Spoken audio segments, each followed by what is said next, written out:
Well, guys, after a very scattered second season, Empire finally seems to be on the right track in one of the most intense and shocking episodes so far.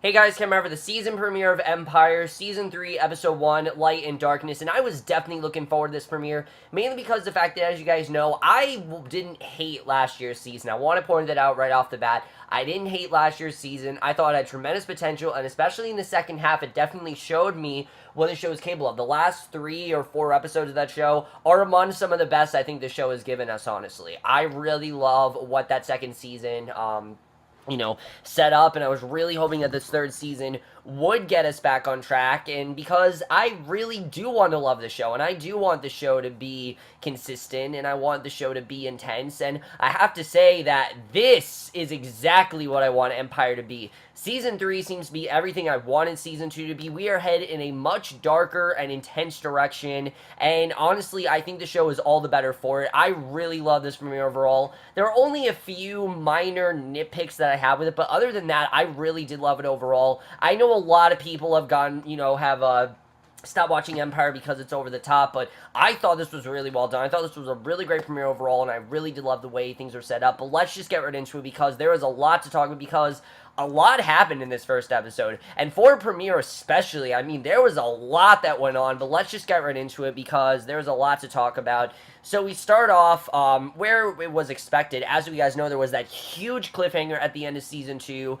We see Hakeem, he's storming out of Lucius's wedding. Obviously, he's pissed at Lucius for marrying Anika and ruining him and his fiance's wedding. I can't think of her name right now, but Lucius and Jamal chase after him. Hakeem hops in the Just Marry car and peels off. He obviously just doesn't really want to be around them right now. Neither does Jamal, and Lucius instructs Jamal to take take Leah home, and while they're talking, a body just falls out of the sky, lands on the hood of the car they were about to leave in, and we see that it's Rhonda. Yes, Rhonda is dead very quickly within the first, not even the first minute of the episode. Rhonda is proclaimed dead, and honestly, I think it was the right move for them to do this. Not that I don't think they should have killed Anika, because they kind of made it seem like they were going to do that. Killing Rhonda, though, I do think was a good move, mainly because Rhonda was a character that I don't really think they ever really knew what to do with. You know, she was always with Andre, and it seemed like she was always going to start something up, but then no, they kind of got rid of it, and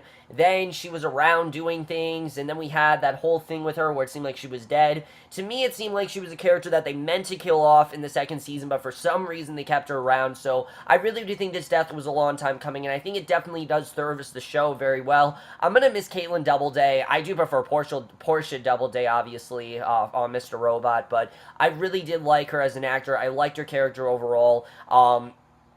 Even though Rhonda, like I said, she didn't have too much to do in the show that was that big, and I really think was a very underutilized character, I'm happy to see that they did do the smart thing and killed her off, and this obviously really shakes Andre. He grabs Anika and starts choking her. Then, right in the middle of it, Anika's water ends up breaking, and as we know, she's pregnant, and she ends up, going to labor right then and there. So Andre snaps out of it, picks up Anika, carries her downstairs, screaming for help, and again, just the amount of shit that happened in this first 3 minutes were just incredible. I love the way this was done. That's something that this premiere did very well, is that they really just kept things moving. There wasn't a lot of bullshit going on here.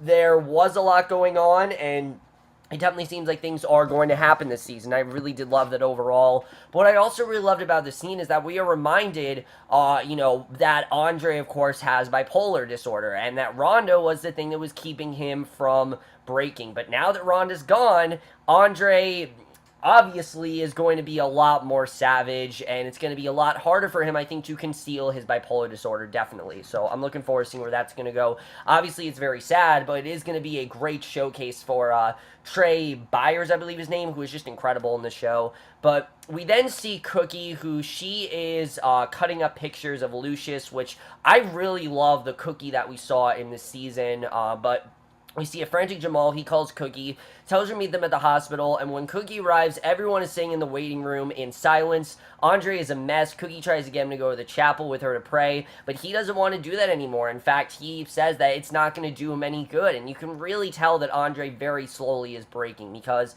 unlike, last season where he did face a tragedy and that the church helped him out, he doesn't feel the church will do him any good. He feels that all they're going to do is just tell him to repent, and he doesn't want to have to do that anymore, and he knows that Lucius obviously won't support, and it just isn't going to be a good thing for anyone.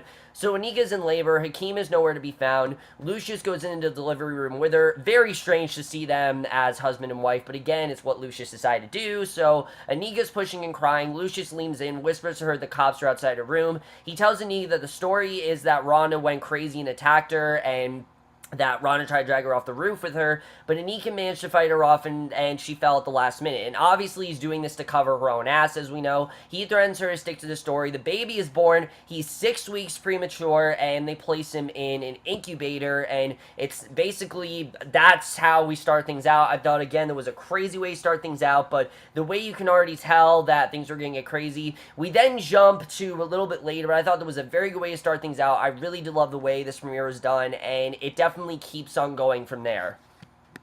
So before I get into what ends up happening in the rest of this episode, there is one very big complaint that I do have with this episode, and I really would not consider it a nitpick. It is a very sincere complaint that I really don't know why they went in the direction they did. Basically, as we know, Laura left Hakeem at the altar. I thought that he was going to go after her. I thought that he was basically going to try to tell her, I didn't know this was going to happen and that you need to trust my family. That's what I thought he was going to do, that he was going to basically convince her that, hey, I'll just run away from the Lion family. That's what I thought he was going to do, but instead, he basically just completely moves on from her, and it just very much did not go with Hakeem. And I get it that, yes, Hakeem is someone who gets over, gets over many women quickly, and for him to go right to Tiana, though, and take his pants off and basically try to have sex with her, I just thought it was a really weird scene overall, and a really weird direction to go, and I don't really know why they went this direction with Hakeem. I'm glad it stopped after that scene, but I really don't know why they did that. To me, it only seemed like they did that to have Tiana in there, and just because they know they didn't do a ton with her last season, so they want to do more with her here. It just felt very weird that randomly they just got Tiana in there. I don't know why they went this direction with her, and it very much felt like a retraction from last season. Hakeem has developed a lot, and he's not just some ladies' man anymore. He generally really cared about Laura. He wanted to be a really good husband to her, and he wanted to prove to her that he wasn't just some, his family wasn't just some, crime gangster family, and that they had a lot, even though there was his upbringing, he himself wasn't like that, and I really thought I was going to do that for her, but no, that storyline is quickly abandoned, which really sucks, as that was one of my favorite parts of Season 2. What I do like, though, is that they really don't abandon all things in Season 2, but it's clear that we are moving on from the events of Season 2 and going into a lot more different territory than we did, and I like where we are headed in the rest of this episode. So Lucius is immediately going back to work. He hosts this poker party and invites Birdman and French Montana to talk business. He's trying to get them to sign off on his new streaming service, and of course the rappers are skeptical considering the mess that Empire's in. As we know, Empire, they constantly throughout this episode are terrified that the feds are onto them and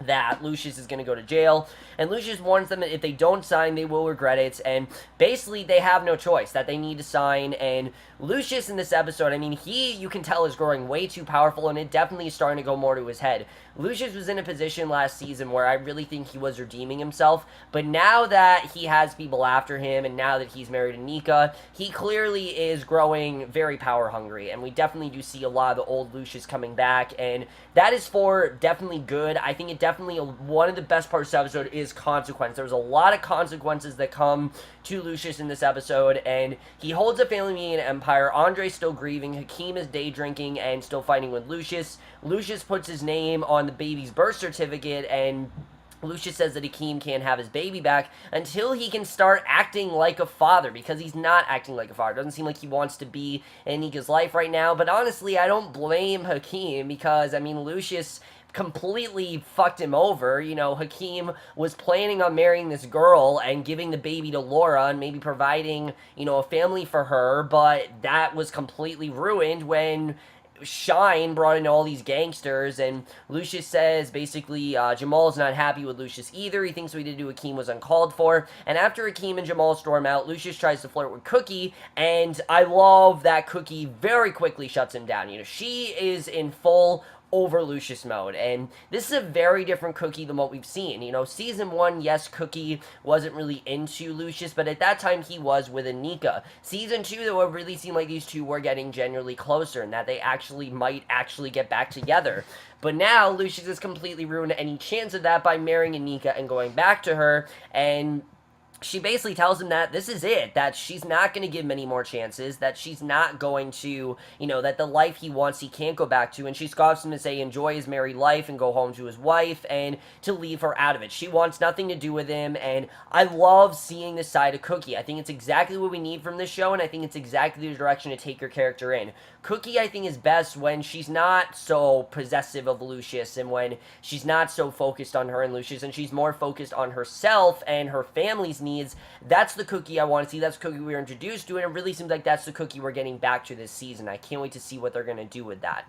So Hakeem is in the studio, Shine arrives to rile him up, and I love this character. Xzibit, I really think, is doing an incredible job, because he's so menacing at this character, but at the same time, you're honestly kind of rooting for him, because he is in full-on revenge mode. I mean, he's going to go after Lucius, and he's basically going to make the family's lives for the better, we think, right now, and Lucius immediately tells Shine to get out of the studio, but Shine says that he is not leaving without Nessa, his, I believe, goddaughter, getting a record deal. He smashes Hakeem's engineer's hands, and he then leaves the studio, warning Lucius that he only has 24 hours to get the deal together, and there are a lot of great things this scene showed. It just really showed, I think, how menacing he can be, how persuasive he can be, and really just how demanding he's going to be. I mean, this is someone who, he gets what he wants, and he seems to be just as powerful as Lucius. This is exactly the kind of villain we need, because honestly, while he seems powerful, I don't really know how Lucius is going to be able to beat him, honestly. I mean, yes, Lucius is very powerful in his position,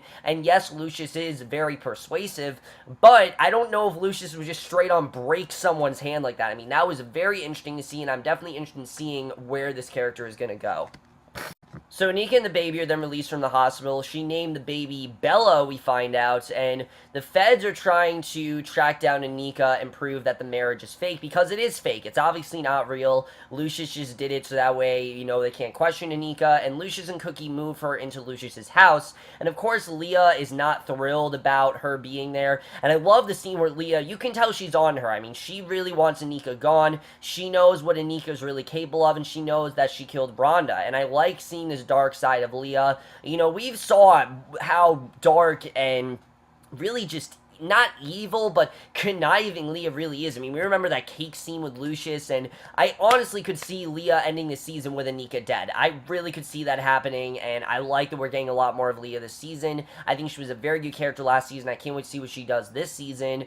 By the way, I forgot to mention, Tariq is now a main character, as is Shine, and it definitely is noticeable here, and I'm glad they did that, because it really does add to the show, and yes, there are a lot of characters, but I think they're actually utilizing all of them very well, so far at least. So, Tariq spends the night outside, sitting outside of Lucius' house and keeping an eye on Anika, and Lucius heads outside. He taunts Tariq. He says that they are family, and Tariq doesn't need a warrant. He invites him over for dinner tomorrow, we see, and obviously, you know this is not going to end well. I mean, Tariq, he already has most of what he needs. He knows exactly what's going on, and Lucius can do whatever he can to hide it, but that doesn't mean that Tariq isn't going to find it on his own. I really think that Tariq, he's going to find all this information. He's going to get what he wants out of Lucius, and Lucius, you know, I think as persuasive as Lucius can be, and like I said, I think as powerful as he can be, for some people, he's just not that powerful enough, and I think Tariq is definitely someone in that position. So the next day, Shine shows up at Empire. He and Lucius work out a deal, and Lucius agrees to give Nessa a feature and let her perform at the Extreme launch party tomorrow with Jamal. And after their meeting, we see Shine heads into the studio to work with Hakeem on a new song, and this is something that he's been working on, and it's not long before Hakeem starts flirting with Shine's protege, Nessa. I don't know how Hakeem moved on so fast from Laura, but whatever. I just found this very weird that he got with her that fast. I don't really know why they're going this direction.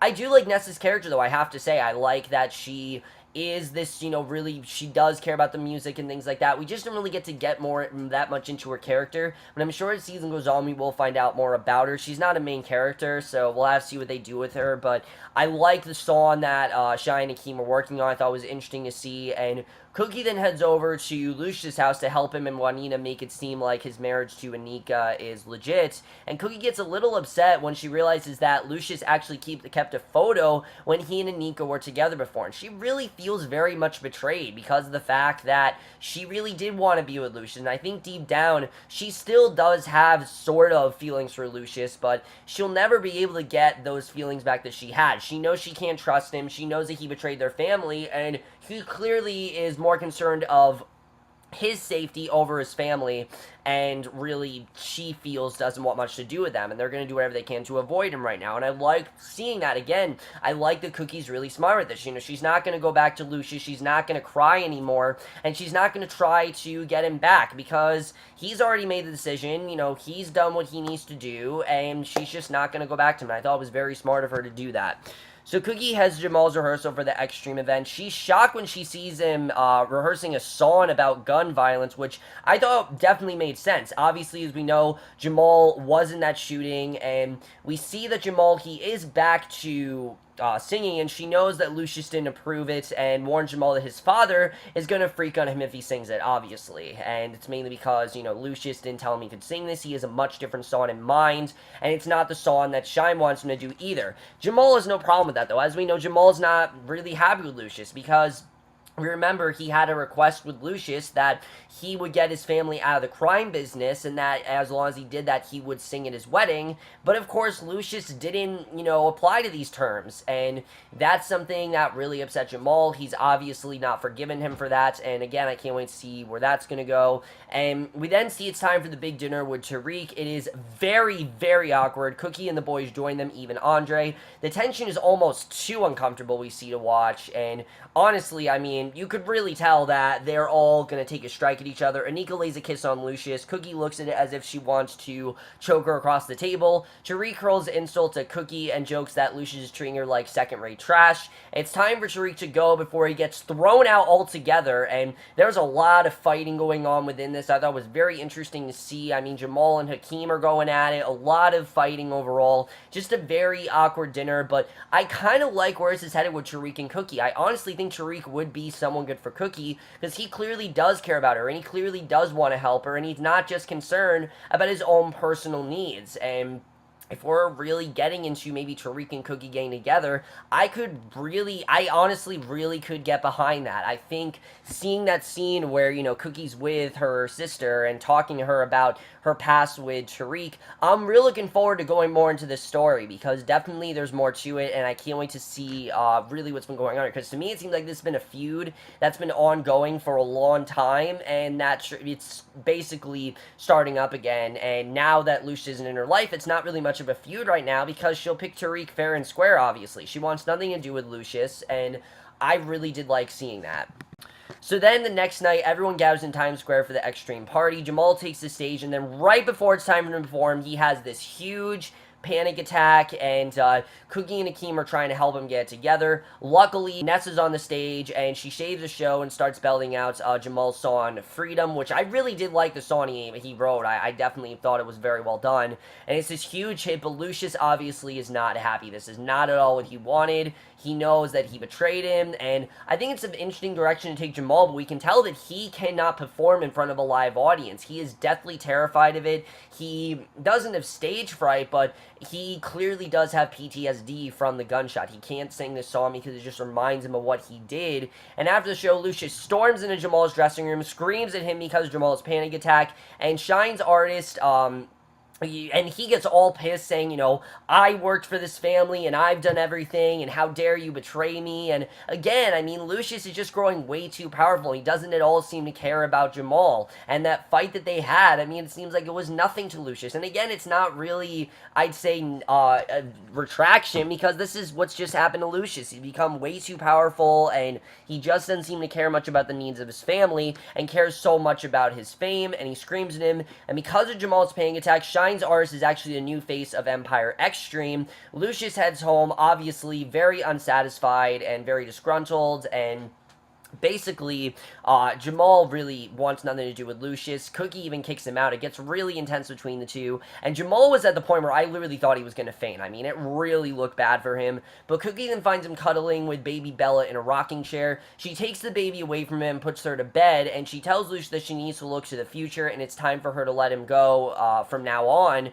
And I thought that was interesting to see, and I did like the flashback that we had of Lucius and Cookie, because you can tell that Lucius, he wants things to go back to normal. He actually does kind of want to be with Cookie. He doesn't really have feelings for Anika. He does want to be with Cookie, but she's given him too many chances. And the flashback we saw definitely made a lot of sense. We see, you know, Cookie was with her girlfriends and sister and everything. She saw Lucius singing Just a Friend and immediately grew an attraction to him, and I can't wait to see more where the story is going. The actors they got to play young Lucius and young Cookie really do look very much like Terrence Howard and Taraji B. Henson. I think they did a very good job with doing that, especially young Lucius looks a lot like Andre or Jamal, and you definitely could see him being a young Lucius. Is he spot on? No, but I think they did a very good job with casting these roles, and that's something I'm definitely looking forward to, is getting more into their past, because that's definitely a big part of this season, and it's something that I was hoping last season would do, and I think this season is definitely going to utilize a lot more. We can already tell.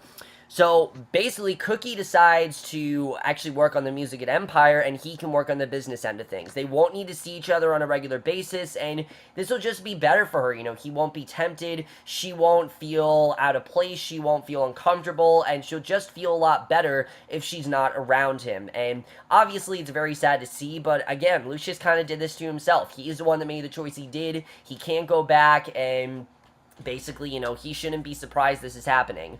So tonight, we then see Andre. He's at home, alone in the dark. He's having a complete meltdown. He's literally talking to himself, saying, Andre screwed up, Andre screwed up, Andre screwed up, and he's off his meds. He sees Rhonda, and obviously she's not really there, but he's clearly really grieving over her, and it clearly has broken him a bit, and he definitely is starting to lose it. I mean, we can definitely tell. I mean, Rhonda's talking about how he should feel guilty, and that he should have stopped Anika, and I think Andre, you can really tell, is feeling guilty for Rhonda's death. I think he feels like there's a lot more he could have done, and he didn't. And it is true. He wasn't really focused on who pushed Rhonda down the stairs, because he was still trying to get over other things at the time. We know that him and Rhonda weren't on the best of terms, and he very much feels like he caused her death, which is very sad to see. Jamal catches Andre screaming and talking to imaginary Rhonda. He's obviously very worried, and I don't know if Andre's going to be able to, if Jamal's going to be able to save him. I mean, again, Rhonda was the one that was able to pull him out of this. Rhonda was the one who was able to keep him, you know, level-headed and keep him from going too crazy and going off the deep end. But now that Rhonda's gone, I don't know if Andre is going to be as stable, and definitely I'm interested in seeing how that's going to be. Obviously very sad to see, but I don't really know where that's going, and I have to say, very interesting, but very expected direction for the show to go into. So we see at the end of the episode, though, Tariq is then sitting in his car late at night. He's watching everything that's going on inside Lucius' house with a hidden camera that was stashed in one of Bella's toys, and he clearly is going into surveillance mode, and there's cameras everywhere, so he knows pretty much everything that's going on. He knows what Lucia's really up to, and definitely it's going to end very badly for him, but that's the way the episode ends. Such a great way to set up the season overall, and let's just get into it and talk about my predictions for what I think is going to happen this season. Overall, guys, I thought this was a really satisfying premiere. I really did love the way everything was set up in this episode. I think overall they just did a really good job with, like I said, a lot of consequence, especially for Lucius. Lucius, you know, made this one decision, and it's really put him in a hell of sorts. I mean, everyone's abandoning him. No one wants anything to do with him. He's too focused on power and money and fame and just keeping the feds away than he is on his family. And he's doing it intentionally, or if he's just grown that much powerful and that he's not really focused on it. But I think either way, Lucius is in for a world of hell, and I don't really know what's going to happen there. Tariq and Lucius, I can't wait to see the way this feud plays out. I mean, seeing Tariq, again, we can tell that Tariq clearly has all the information he needs. He's going to go over Lucius, he's going to go after Lucius, and I can't wait to see what happens with that. I really do feel bad for Andre, though, because like I said, I really don't think that because Ronda's not there, I don't know if Andre will be able to, and someone like Jamal will be able to keep him level-headed in the way that Ronda did. Ronda stopped him from doing irrational things, and I know, with Ronda gone, I don't know if Jamal is going to be able to do that as much. We'll have to see what happens there. That's going to be very interesting.